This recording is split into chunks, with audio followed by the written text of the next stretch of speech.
Hello, hello, hello, and welcome to episode 158 of Dualistic Unity Raw.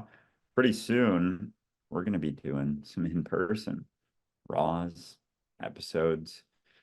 I'll rent out a studio, Vancouver Island, get some in-person guests, head into Vancouver, do some stuff, do some skits, run around town and dressed up as priests, yodeling.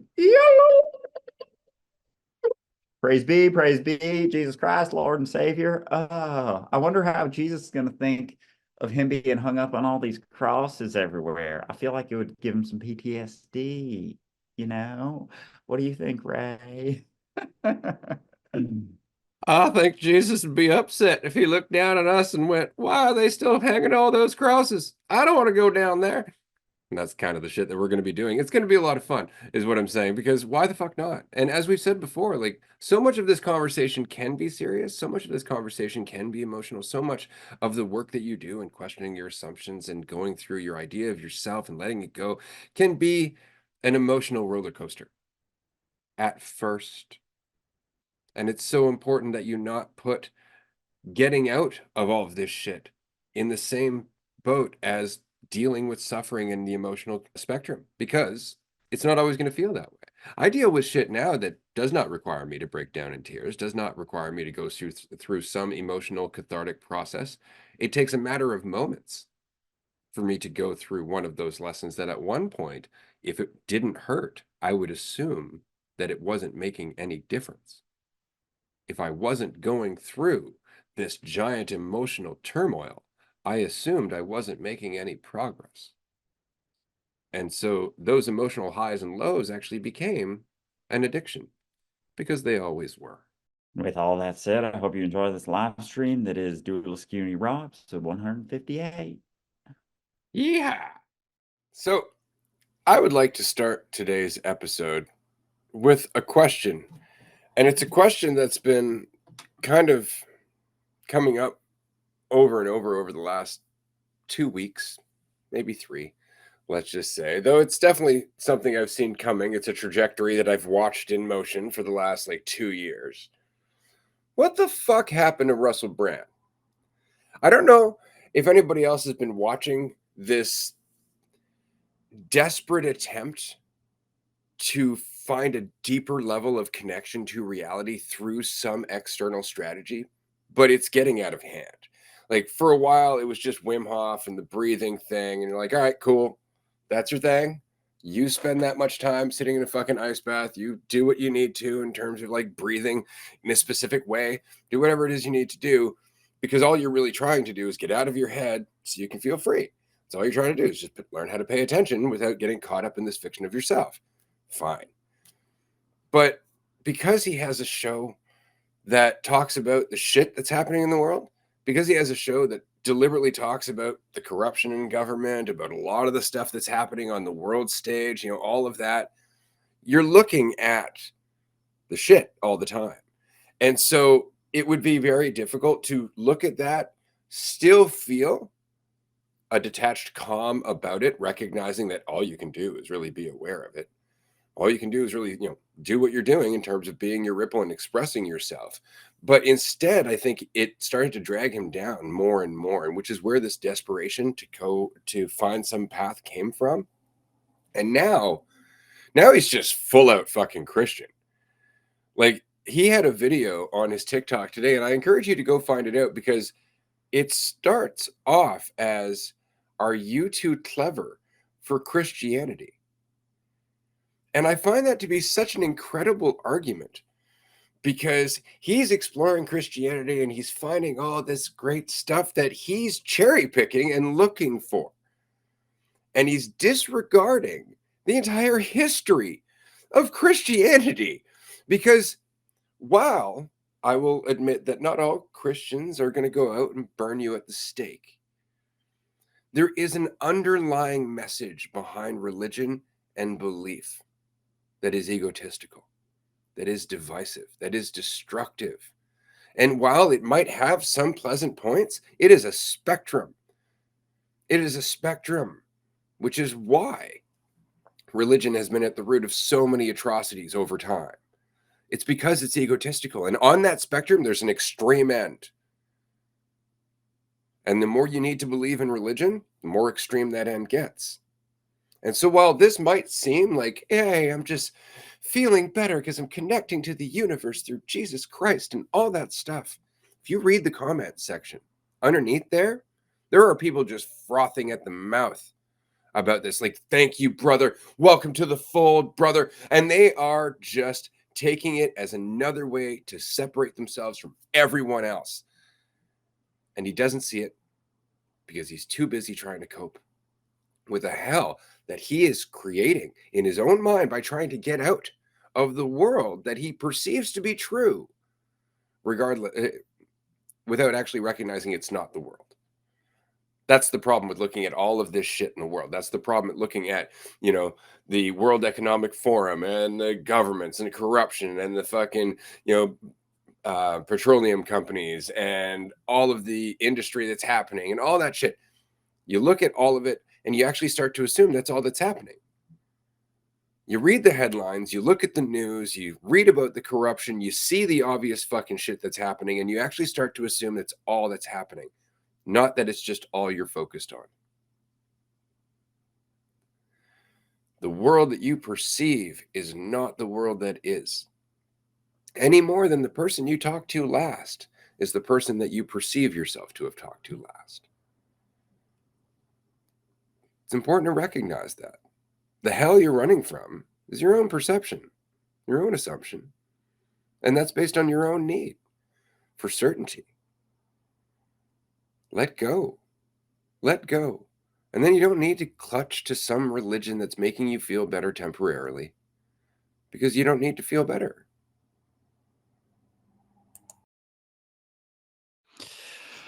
Yeah, seeing some of his more recent videos has been like, you sent me one of them and he was going through all his morning routines and everything that he does, and I was waiting for the punchline like the whole video. I was like, it's got to oh my gosh, he was serious the whole time. It was like ice bath, tapping, prayers, like saying a Hail Mary. And I was totally unaware that he had become Christian, but that like my perspective on religion has obviously changed a lot. And even when I, you know, was starting to wonder about it and even just be curious about it, I still kind of have had this perspective like there's like a good twang to it. There's like a pleasant, because there's a pleasant twang to it, but even the act of going to church, like, who's that for? It's for you. It's for me. That's it. Like, that's all that it is. It's like such a peak of egotism, of like a way to reinforce me to feel better about things that I'm unsure of. It gives me an answer. It gives me an answer to things that are some of my biggest, deepest fears, and the whole time reinforces me. And it's a right thing. And so, those comments are so funny. They just riddle, anyone who posts, any big person. Who's the other guy from Guardians of the Galaxy, Parks and Rec? Chris Pratt. Chris Pratt, man. Like, he'll go on a spiel that's like, sounds great. And he'll be like, all glory to God at the end, like, and thank God for blah, blah, blah. And it's just like, see, like, expressing it, and then it's on God. And that's the thing. That's like the thing that allows me to maintain me. Something else. It's coming from somewhere else. And so it's like you get to reap the egotistical rewards of that with none of the freedom whatsoever. You look like you found I something. can't help it because you just reminded me. There's another guy that's been out there, another celebrity, Mark Wahlberg, and I was on TikTok the other day, and all of a sudden Mark Wahlberg's on my screen, and he's in front of a church. He's like, "Hi, this might seem like an odd question, but do you have time to pray?" And I was just like, "Nope." Swipe. I was just like, fine. But it's for this new app. I think it's called Hallow or something like that, and it's a prayer app. It's another one of those, and it's just so funny because it's like, if you were getting the peace and the connection to God and all that that you're telling everybody else that your path delivers, you wouldn't be out there convincing anyone about it. You'd be living it, right? Like if you actually felt connected to God, where would you go? Like, why would you even assume that everybody's disconnected? Only because you feel disconnected. It's just so very interesting. Like everybody out there that's like, you need to connect to God is telling you that because they don't feel connected. And yet they're like, follow me. It's like you don't know where you're going. You just know you have a problem. You don't even understand what that problem is, but you're like, I found a solution. Look at all the people who are meandering about with me. We all know the solution. It's like, but you haven't found it. It's just like the dude that came into the Collins show the last time. Like the guy goes on and on about how the world is suffering and the world is misery and the world is blah, blah, blah, blah, blah, blah, blah. Right. That I'm suffering. Everything is guilt. Everything is, distortion. But he's like, listen to me, though. I know the right answer. But you're not actually living it. Like nothing you're doing makes me want to follow that. Right. Because I'm not desperate to get out of what I'm experiencing. See, that's the thing is that the more I'm like, this shouldn't be. I don't like this. This isn't fair. I don't deserve this. The more I'm willing to follow some motherfucker who's just like, hey, I know the way out. Without actually looking at it, without vetting it at all. Right? As long as it's a good show, as long as they seem pretty confident about it, I'm like, yeah, I'm gonna follow that asshole. Right? This is something I'm always telling people here on the show. Don't follow me.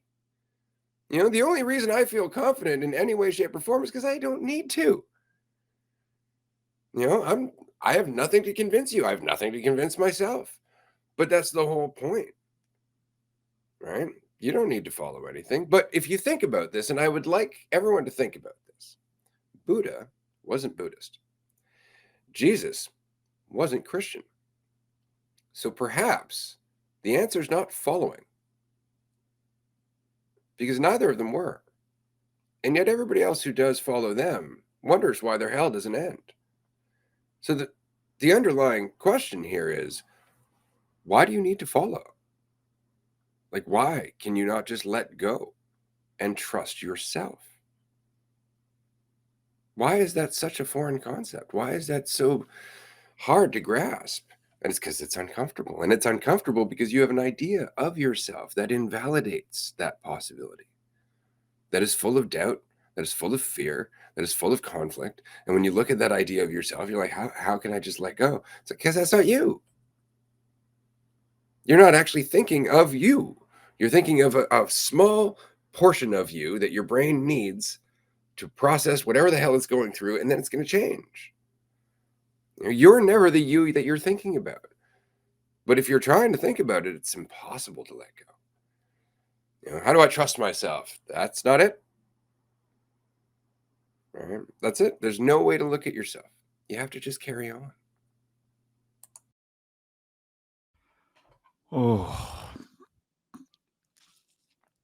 like none of the times that you come up with some sort of story, but it doesn't mean that it isn't going to be there in potential.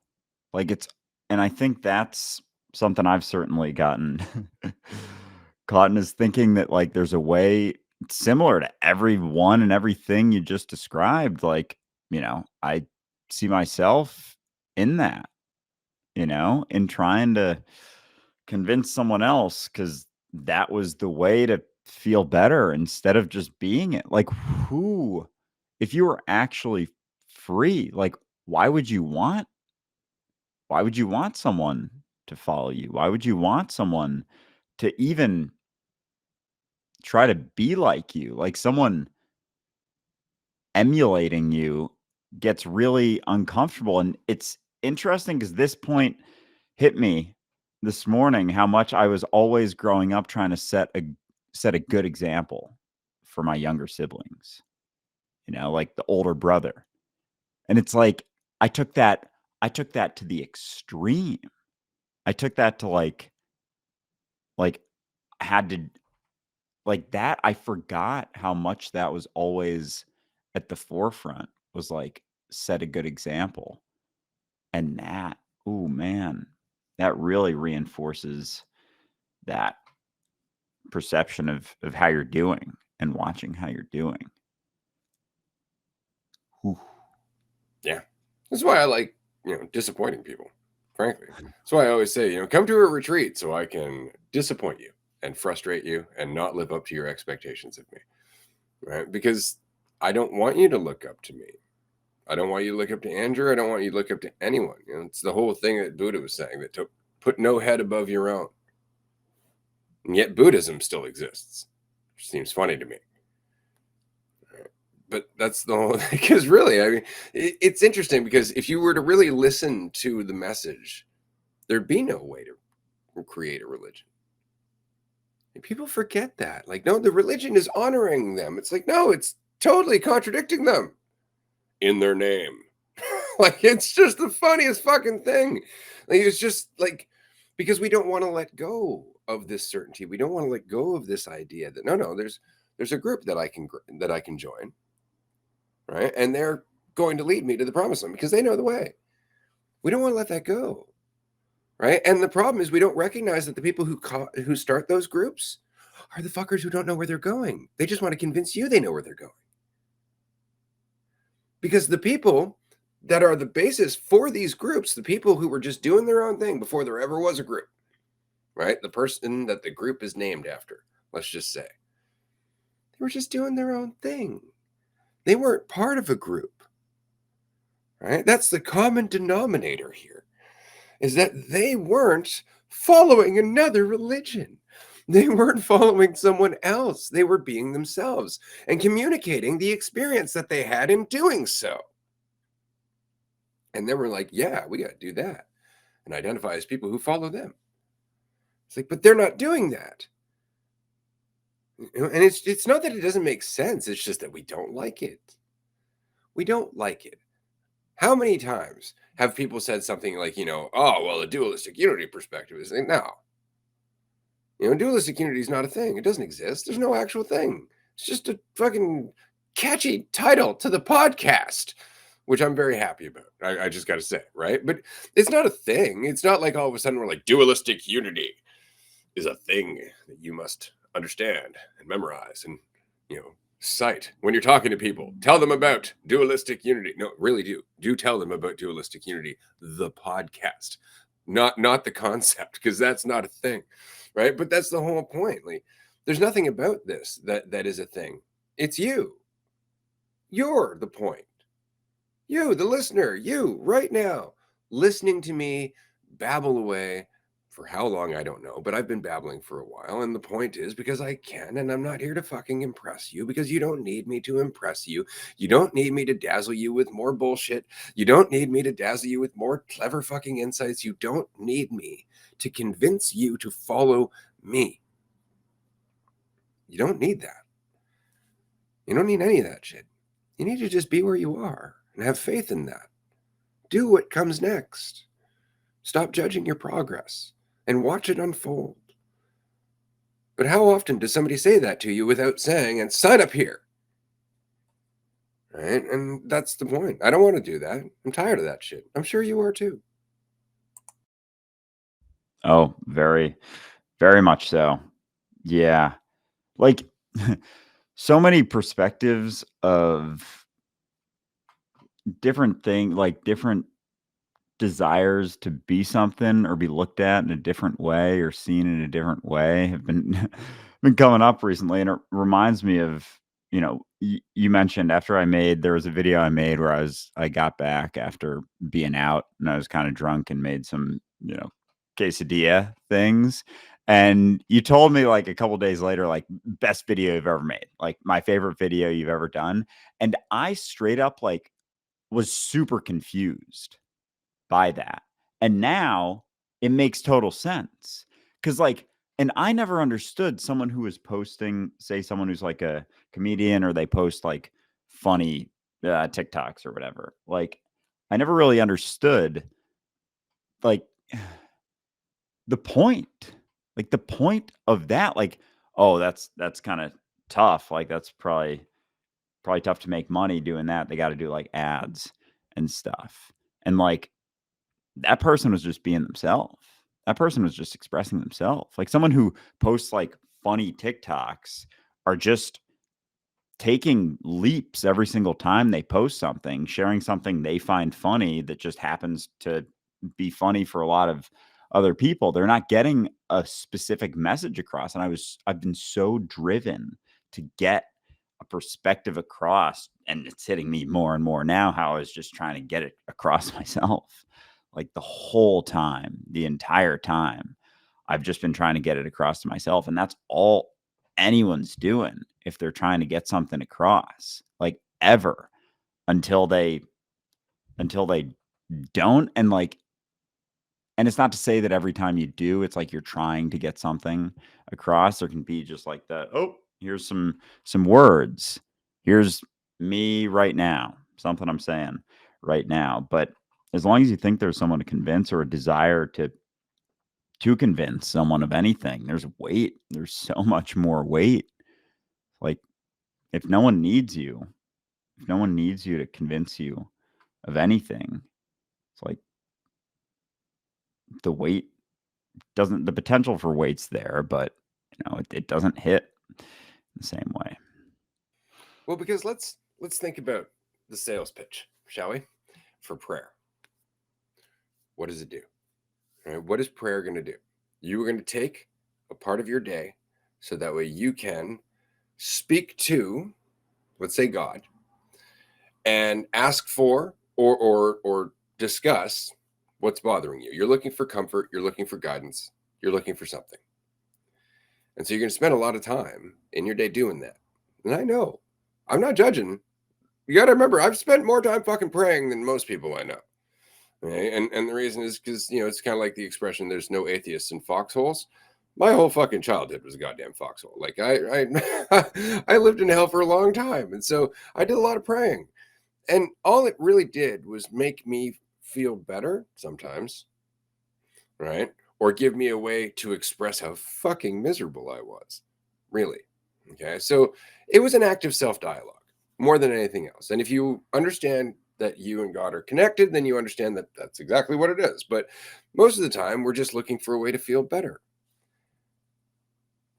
I don't need to sell you on not praying at all. I really don't, because what you're going to find if you stop praying is a fuck ton more time in your day. And in that time in your day, you're going to find more experiences, and those experiences are going to reveal more and more of your potential. Because if you abandon the reason that you're praying, which is to feel better, you will start to recognize your strength. Which doesn't mean that you can't sit down and talk to yourself.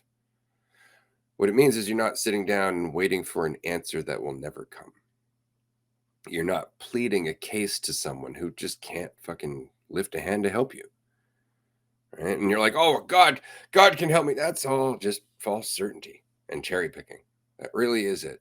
It's not that things don't occasionally go your way, but it's very much like George Carlin said, like you may as well pray to Joe Pesci, because you're going to get about the same percentage of getting what you want and getting what you don't.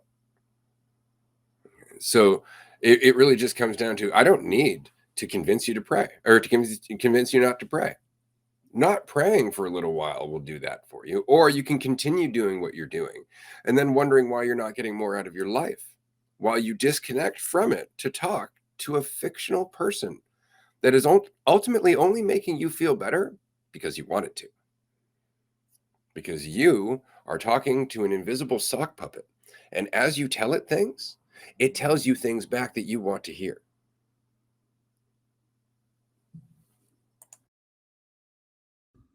Yeah. And you can just tell it. You can just ask it things, and then it can start telling you things. And then that's like positive idea, positive idea of yourself right there. And like the whole religion thing has gotten, and it's funny because like even just recently, it's gotten less, like more just in reality, like what is this? And from the perspective of like selfishness to not being so selfish, focusing on yourself to not so much. It's just on that spectrum. It's another thing that has this like sort of, at least for me, it was always like this shinier golden haze around religion. But it's just like this concrete sort of thing, like false certainty, guarantees where there are none, like control, like selfishness. Like it's all super reflective of that. That's just like got this painted over sort of thing. Like the reality of it though is just an expression of like trying to have yeah, trying to have control. And if I just talk to myself and believe that it's something else and just have this belief that it's something else, and it's like my beliefs are mine. Everyone has their beliefs. Let me believe what I want to believe. It's like you can keep doing that, but it's not like what is the reality of what's going on? Like, what's actually happening? Like, the amount of times it's like, I hear, well, you know, just let people believe what they want to believe. It's like, yeah, but it's belief itself. It's belief in something. Like, there's such a difference between obviously belief, like, and not having that. But almost it seems like so much of the world is like, I believe this. Like, I believe something, like some belief must be the truth. And so it's just running around looking for the correct belief instead of looking it in the face and being like, well, why do I have to believe this? Why do I have to believe that I'm something more than what I am? Why do I have to believe that I'm something less than what I am to try and be sure of something? Like, why do I have to Exactly. believe? It's funny. People make the argument like, well, everybody believes. It's like everybody takes something at face value. It's like, you don't have to, though. Like you don't have to. Like a lot of people convince themselves that tomorrow is going to be a lot like today, but you don't have to do that. There's a reason you do that. Right. So belief is not required, it's optional. Like you can take in information and go, and for the time being, I'm going to operate underneath that premise. Do you see the difference there? You're not like, I'm going to believe that to be true because that's what I've settled on. But just for now, that's the best I can come up with. I live my life like that. Like that is very much it. Every step of the way, I'm just like, well, for now, this is the best I've got. And then later on, all of a sudden something forms. And I'm like, holy shit. I didn't even know that was there. But I wouldn't have seen it had I settled on what I saw previously. Right? Like it's the whole benefit of not holding on to something is the fact that something else can reveal itself afterwards. But if you find an answer and then you invest in that answer, you won't let that answer go. Right? Because you're invested in it. There's a benefit to it. You worked fucking hard to find it. All that shit, you know? And then all of a sudden there's another consideration. You're like, no, just get rid of that. I don't want to look at that. That means I have to keep opening up this box again and it becomes a question mark. And that question mark makes me uncomfortable. So I just want to be able to close that goddamn box. There's another consideration. No. Right. And all of a sudden you're in conflict with all these considerations that are just trying to widen your context, but you don't want to widen your context because you found comfort. You found an endpoint, right? Despite reality going, that's not an endpoint. You're like, but it is because it makes me comfortable. It's like, but it's not making you comfortable, but it was. You're the problem. Then it's like convincing yourself, no, it's still comfortable. It's like, no, it's not. It's like, yeah, it is. It's like in the corner, like in the fetal position. Like, no, it's still comfortable. I swear to God, it's still comfortable. Something else can make me comfortable.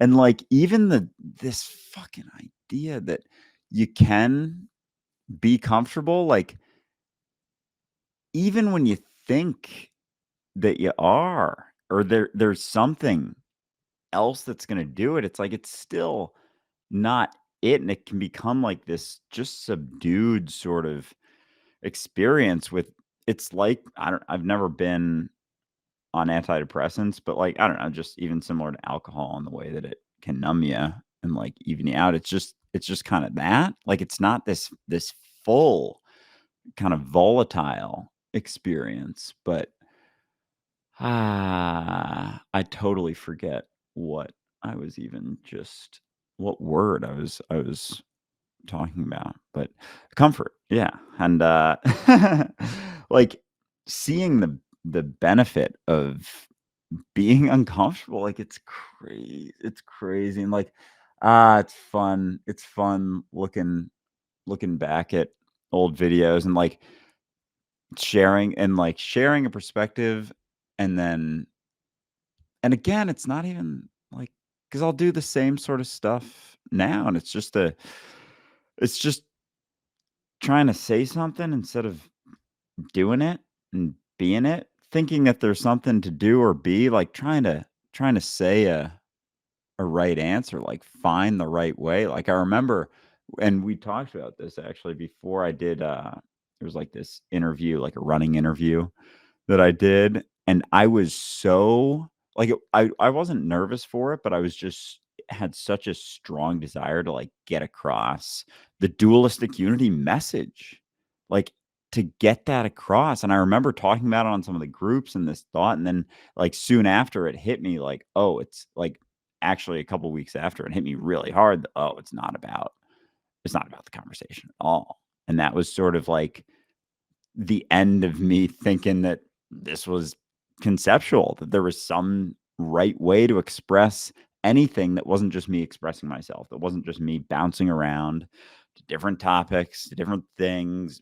wherever I'm at. If I'm like, oh, fuck, what the fuck was I just talking about? Like being able to say that and just continuing on and then it's like continues. But as long as it's like, no, there's a way to do it, there's a way to live. There's a way to express this. There's a thing that's correct. There's a belief out there that's the right one. Like then there is so little, so much less ability to be random, to bounce around, to not follow a set trajectory that you created. And then we're like, well, as long as I just stay on that in that direction, then everything will be good and fine. It's the same. It's reflective on everything, like the way you live your life, to the way that you talk, to the way that you spend your day.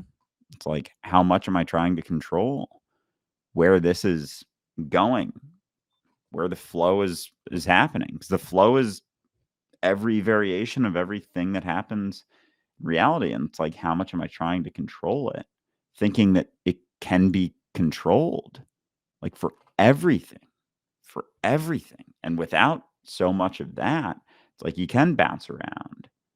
You can try different things, get into different things. And it's not to say that there's not discomfort that'll come up, but there's at least the willingness to do it. Because then when you're in those situations, there's less desire to, have an idea of it going the right way. It's funny because that all sounds really stressful, right? Like, but people will look at you going, "Yeah, you sound super confident about that," but you're like, "But I'm stressed out. Like all these rules and things that you have to do, and this message you have to live up to, and this whole thing that you have to do. Like, I'm not having a great time myself. I'm just putting on a show, right? But nobody wants to see that because they themselves, want to do that, and so it's always very funny, at the end of the day. But this is why I like the expression that you'll know the tree by the fruit it bears. See, I like that, but you really have to be looking at that fruit. Like some fruit looks really good. You take a bite and it's not, right? Some fruit's poison. And that's very much the point is when you're looking at somebody and they're like, I have all the answers. Listen to me as I channel an extraterrestrial intelligence that is giving you all of these wonderful insights that I can't be in the room for or share this experience with you as. It's just like, oh, you poor bastard. Like, and that's it. Or, are you too clever for Christianity? It's like, wow, that sounds fucking exhausting. Like, whatever it is that you're up to right there with this whole fucking gimmick, sounds exhausting. It sounds like you put a lot of thought and effort and time, and there's a lot of need behind it. That sounds exhausting, And so immediately, I don't want to continue this conversation with you because you desperately need to lead me somewhere. And I know that desperation. I don't want that fruit. Thank you.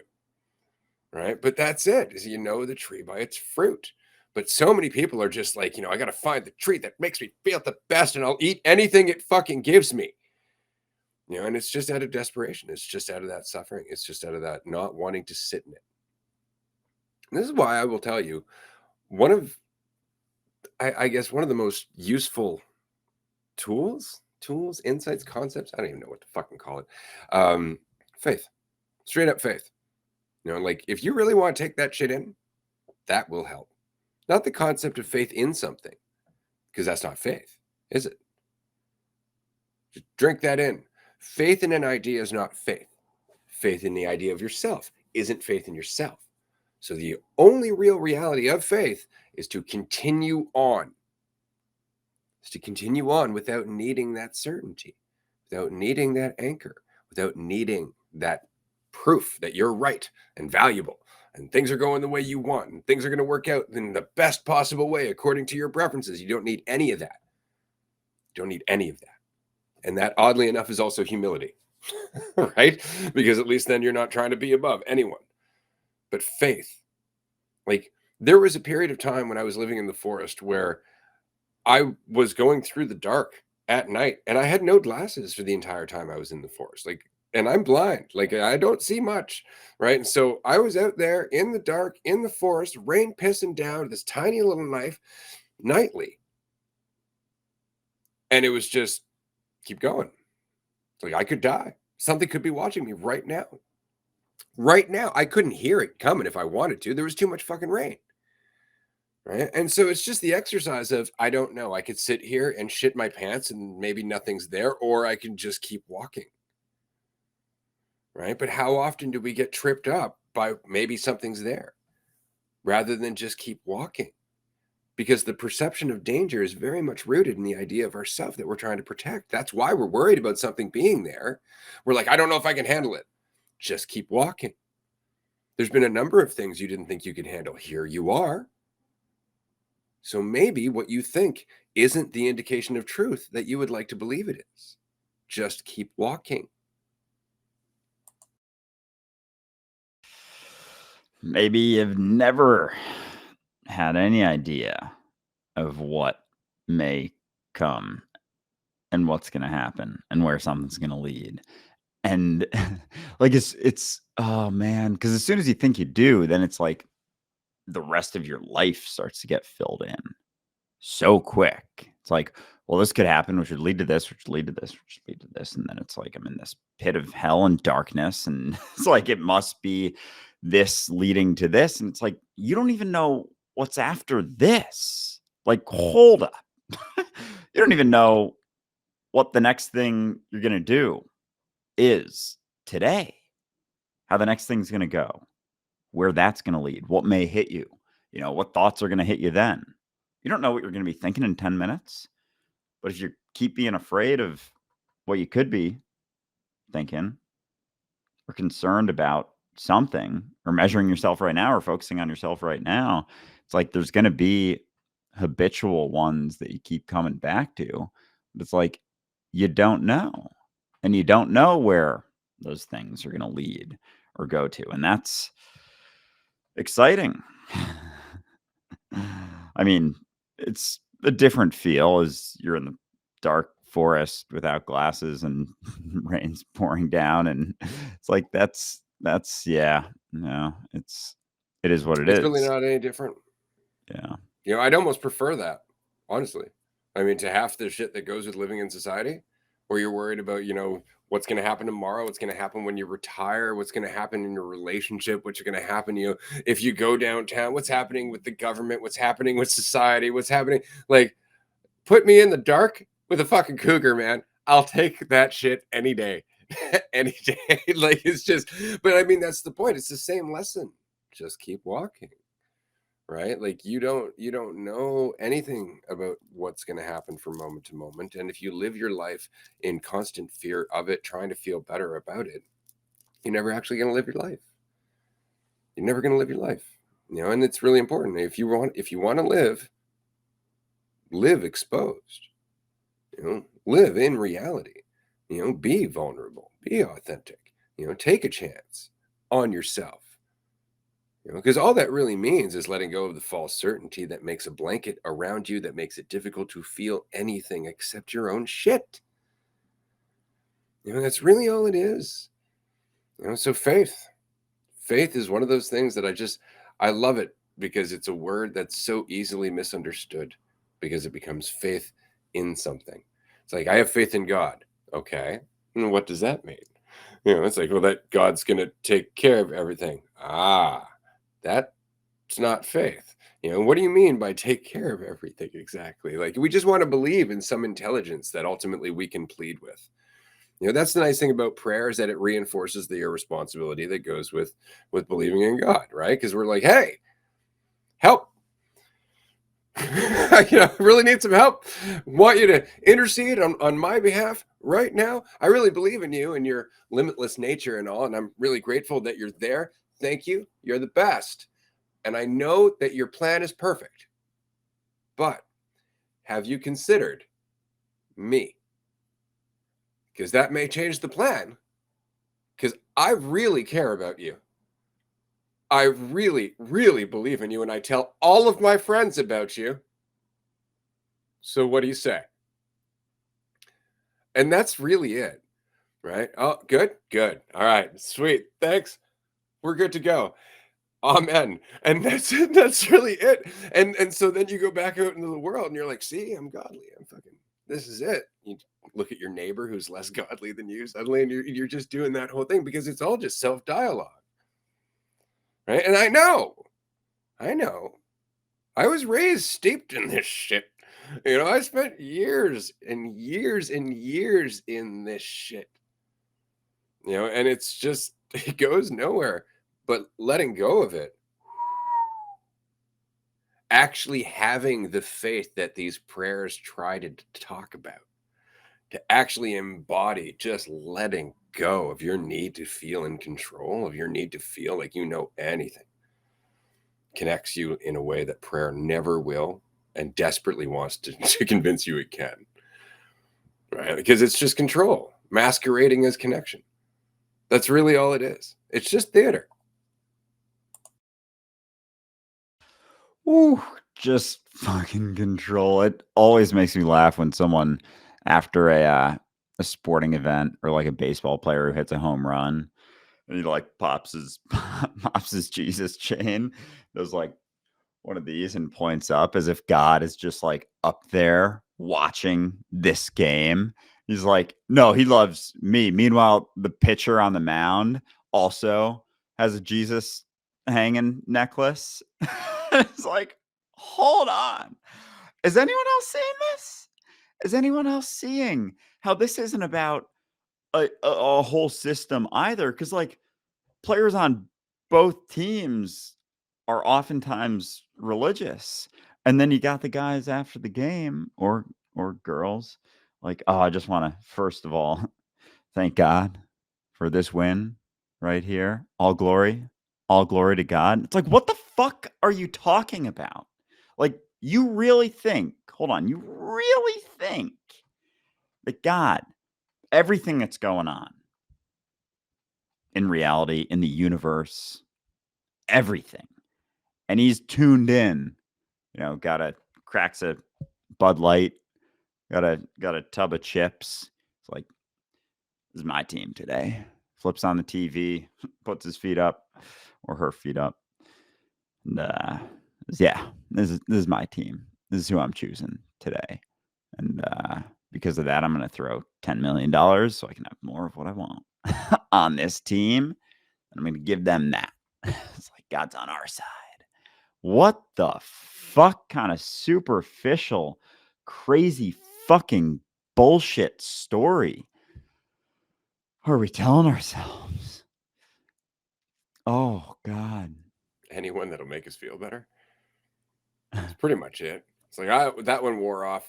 Time to come up with another one. This one features a superhero who was born from a virgin and heals people on sight, walks on water, and changes fucking bread into fucking food for the multitudes. And holy shit, he can create wine at the drop of a hat. This is the dopest fucking superhero ever. I'm going to believe in this motherfucker. And that's really it. It's like, how shiny can we make this? And that's the problem with enlightenment. It becomes, instead of being yourself authentically, it becomes a fucking temple on a mountain hidden in the mists. Like, it's just fucking craziness at the end of the day, when the alternative is to just be yourself. It's just be yourself. It's just that we don't think that's enough. That's all. And it's just when you get it, when you look at it, you're just like, all right, well, that was exhausting. And that's really all it is. That's all you have to do. Is just recognize like you're spending a lot of time, trying to feel better about a life that you could just be living and getting better at. There was a person in our Patreon group yesterday, and they asked, they're like, so are you saying that I don't have to keep thinking there's something wrong with me to fix and that it's gonna kind of work out on its own? It's like, yeah. Yeah, that's more or less what I'm saying. That and a healthy dose of self honesty, which is actually part of what you're saying there, right? Because the idea of yourself isn't you. And as long as you're running in circles trying to fix this idea of yourself, you're going to keep doing that, looking for a solution out of the problem that the running in circles is creating, right? It's just settling down and then actually developing awareness and sensitivity for yourself, recognizing I'm just trying to feel better, recognizing I'm just trying to feel more valuable, recognizing I'm just trying to feel more certain, just being honest about it. And then recognizing you don't need any of those things. And you never have. Your existence does not depend on those very temporary satisfactions whatsoever. And if you can let them go, you'll experience heaven, God, presence, Shangri-La, enlightenment, whatever the fuck you want to call it. The Tao. You can give it any fancy fucking name you want, but you'll experience life. You'll experience yourself here and now. And you'll be able to walk through life knowing that every decision you make is yours. It's yours because it's not coming from some fictitious need. It's not coming from some sense of lack. It's coming from this moment and your awareness. What more could somebody want? We want to believe in a path that gets us there, but it's going to happen in the afterlife, right? Why? Why, when the hell that we're trying to escape is self-imposed? This has been a dope episode. I've really enjoyed this. Thank you, everyone, for being here. We really appreciate it. We're going to continue on Patreon after this. Don't forget, the Colorado mini retreat tickets are now available on dualisticunity.com. Check out the details. Very 420 friendly. This is going to be a lot of fun. Christation, here we come. We're back for round 2. All right. This has been fun. Bye, everyone.